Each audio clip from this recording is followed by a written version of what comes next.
De novo aparecem algumas suposições que não têm sentido, por exemplo, de que tem a ver com os El Niños. Ora, vamos colocar os pingos nos is aí. Em eventos de El Niño, os oceanos liberam mais calor para a atmosfera. É óbvio, você tem uma grande mancha quente ali no Pacífico tropical central e leste. Então, como o Pacífico é uma enorme massa d'água, é óbvio que essa liberação de calor para a atmosfera vai fazer, inclusive, diferença na média global. Então, os anos de El Niño são mais quentes do que os seus anos vizinhos.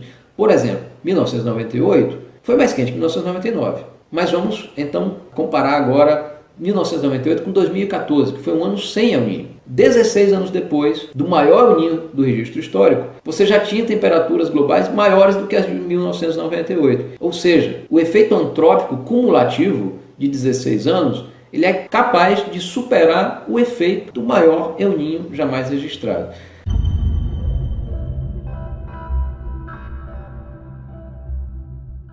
Em 2016 teve El Niño de novo, e aí a gente teve nova quebra de recorde de temperatura. Em 2017 nós estamos sem El Niño, mas aí 2017 está disputando o segundo ou terceiro lugar do ranking geral dos anos mais quentes. É fácil de entender esse processo. Os oceanos, na verdade, absorvem 93,4% do calor excedente associado ao aquecimento global, e o que acontece é que esse calor ele não é liberado para a atmosfera por igual ano a ano. Existe uma coisa chamada variabilidade interanual, onde entram os El Niños. Em anos de El Niño, parte desse calor é liberada de maneira mais intensa. Então, o aquecimento global ele não vem de maneira contínua, gradual o tempo todo, né? Você vai perceber que o calor acumulado pelos oceanos a partir desse efeito estufa extra, ele vai ser liberado de maneira desigual, com os anos de El Niño em geral jogando os patamares de temperatura global cada vez mais para cima.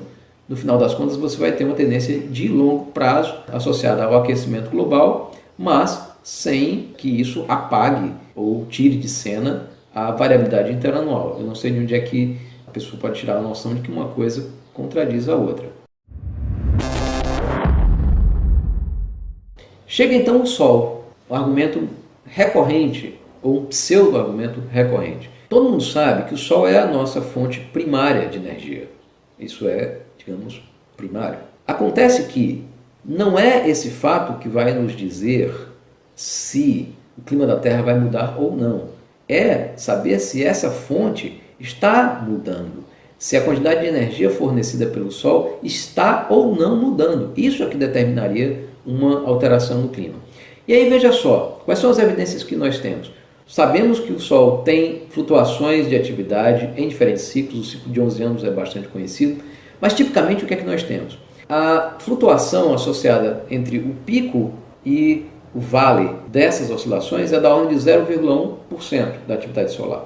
Só fazer uma continha. Em média, cada ponto da Terra, o topo da atmosfera, recebe 342 watts por metro quadrado de energia solar. Descontado o que é refletido por conta do albedo, cada ponto da Terra, a princípio, está exposto a 235 watts por metro quadrado de radiação solar. Quanto é que é 0,1% de 235? Muito bem, amigos e amigas, 0,235 watts por metro quadrado. Qual era a forçante radiativa associada aos aspectos antrópicos que nós vimos? 2,29 watts por metro quadrado. Então nós estamos falando já de algo 10 vezes maior. Mas aí vocês não podem esquecer que nós estamos falando de um ciclo de relativa alta frequência, 11 anos. O que é que acontece quando o Sol entra em mínimo? Ele cancela o efeito do máximo. Quando ele encontra um novo máximo, ele vai cancelar o efeito do mínimo. Então, o Sol vai ficar apenas nessa flutuação aí, né, ao longo dos anos, sendo que mudanças de mais longo prazo, como nós já vimos, de 1750 para cá, implicam em uma mudança de apenas 0,05 watts por metro quadrado em termos do balanço de energia. Isso é muitíssimo menor do que o calor extra retido pelo CO2 antrópico lançado na atmosfera. Então, de novo, é mais uma falácia. Outra afirmação absurda que entrou, e eu também não sei de onde, é que o século XX teve temperaturas muito altas com 1938. Claro, eu fui checar o dado diretamente. E que coisa estranha, né? 1938 teve temperaturas 0,03 graus abaixo. Isso mesmo. 0,03 graus Celsius abaixo da média do século XX. Como pode? Eu encontrei aí que Isoladamente, 1944 teve uma temperatura um tanto mais alta, 0,25 graus Celsius de anomalia. Mas se a gente for comparar a anomalia de 1944, esse 0,25 graus Celsius, com 2016, uma anomalia de 0,99, o que a gente conclui? De novo, não tem sentido isso. Os anos mais quentes, todos eles, os 15 anos mais quentes, estão todos no século XXI, com exceção de 98. Então, mais falácia, mais falácia, mais falácia. Aí vem aquela, de novo, retorna o ponto, o ar não está interceptando energia. Isso, o Felício erra feio. Eu já mostrei um gráfico mostrando a absorção de radiação terrestre e agora eu vou mostrar outra figurinha separando gás a gás, onde é que estão as bandas de absorção. E a gente constata facilmente vapor d'água, CO2, o ozônio, eles juntos, eles interceptam, absorvem infravermelho em uma ampla faixa do espectro. Especialmente no infravermelho distante, você tem bastante absorção. Então, não sei como é que a pessoa pode simplesmente negar isso. É uma verdadeira loucura. O que dá a impressão é que o Felício nunca estudou lei de Planck, lei de Wien, lei de Stefan Boltzmann, né? Ou seja, nunca entendeu de fato o conceito de radiação térmica. Claro, a lei de Wien ela prevê justamente que o comprimento de onda do pico da radiação ela está ali inversamente proporcional à temperatura absoluta em Kelvin.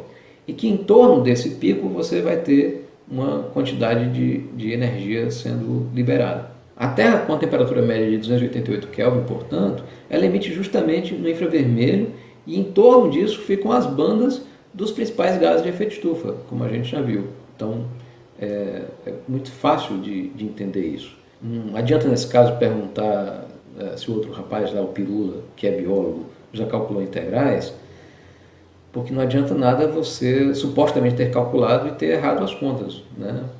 Que é o que parece. Desculpa, fiz as contas e eu entendo a interpretação física, né? Aliás, se ele quiser para assistir as minhas aulas de física moderna, a gente, né, pode colocá-lo de novo no banco da escola para ver se aprende alguma coisa. Aí vem um tópico referente a vulcões. E é um dado falso atrás do outro. Eu nunca imaginei que a pessoa fosse capaz de se expor, né? Porque ele se expor falando um monte de questões que não tem a ver com a realidade. Eu já escrevi no meu blog a respeito disso, vou deixar o link disponível, mas a gente também tem referências fartas sobre isso. Tem outro link da Scientific American, que é justamente a pergunta, né? Os vulcões ou os humanos têm mais influência na atmosfera? E aí as evidências são muito claras. Tem aqui um artigo na EOS, que é a revista da American Geophysical Society. Ela mostra claramente que as emissões humanas são até 200 vezes maiores do que as emissões vulcânicas. É isso mesmo, 200 vezes. Na realidade, como os vulcões emitem entre 0,18 e 0,44 bilhões de toneladas de CO2 por ano e nós emitimos 36,1 bilhões, esses 0,18 ou 180 milhões de toneladas, isso veja só, a gente aqui no Ceará tem uma maldita termoelétrica que funciona a carvão, que emite 6 milhões de toneladas de CO2 por ano. Ou seja, se tiver 30 termoelétricas dessas ligadas, você chega à quantidade de CO2 que é emitido pelos vulcões. Então, é errar por muito, não é simplesmente cometer um erro, é errar por muito, é imperdoável. Denota ou despreparo, né? Pode ser uma possibilidade, a pessoa age de boa fé, mas está desinformada, ou má fé, né? A pessoa sabe, mas faz questão de distorcer o fato. Entrou o Acordo de Paris, e aí veja, só tem 3 países de fora, a Síria, porque coitada da Síria, né? Não tem condição de assinar nada, é um país devastado pela guerra. A Nicarágua, e aí veja por que a Nicarágua não assinou o Acordo de Paris? Porque a Nicarágua achou o acordo muito fraco, e eu concordo com o pessoal da Nicarágua. O acordo é insuficiente, né? Precisava levar as questões mais a sério, impor limites às indústrias fósseis e apoiar as renováveis. As energias fósseis são subsidiadas, São 5,3 trilhões de recursos públicos, segundo dados do próprio FMI, transferidos anualmente para as indústrias que emitem CO2. E aí, claro, os Estados Unidos também ficaram de fora. Eu já escrevi em vários momentos no meu blog sobre os limites do Acordo de Paris e sobre quão bizarra é a posição do Trump, que inclusive está isolado no cenário internacional em relação a essa questão climática.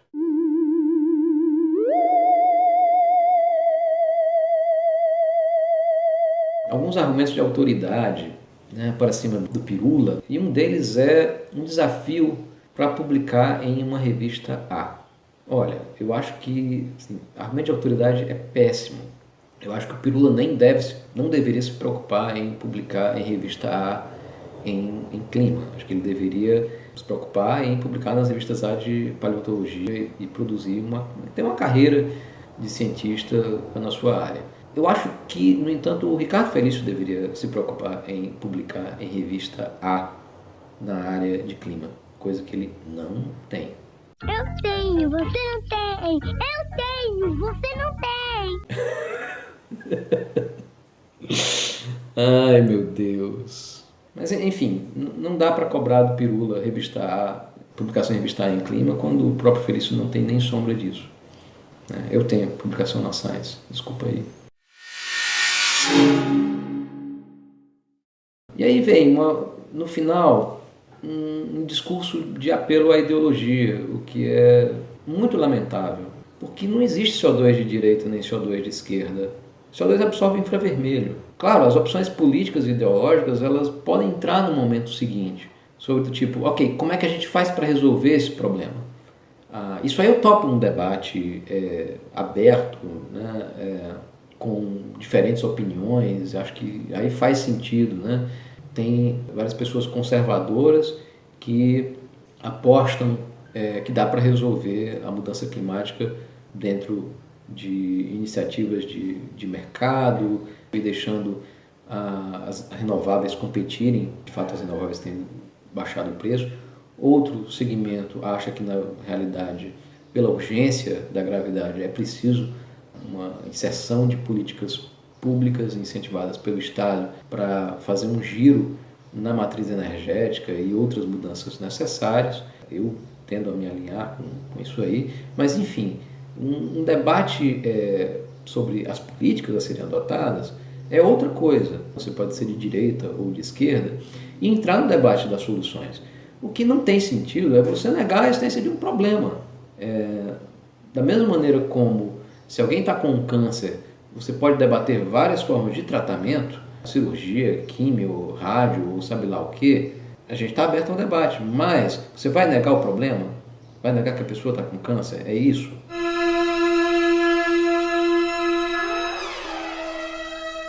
Por fim, eu queria fazer alguns breves comentários. Isso tudo que eu falei sobre ciência tem um histórico, né? Vem desde as descobertas de Fourier, Tyndall e Arrhenius do século XIX. Isso passa, né, pelas primeiras evidências empíricas do aquecimento global de Callendar em 1938. E o que é mais impressionante é que a indústria de combustíveis fósseis, veja só, a Exxon, né, tinha parte do seu dinheiro de pesquisa e desenvolvimento aplicado aos estudos dos possíveis impactos ambientais da sua atividade econômica, porque isso influencia, obviamente, nos lucros da empresa. E isso inclui o clima.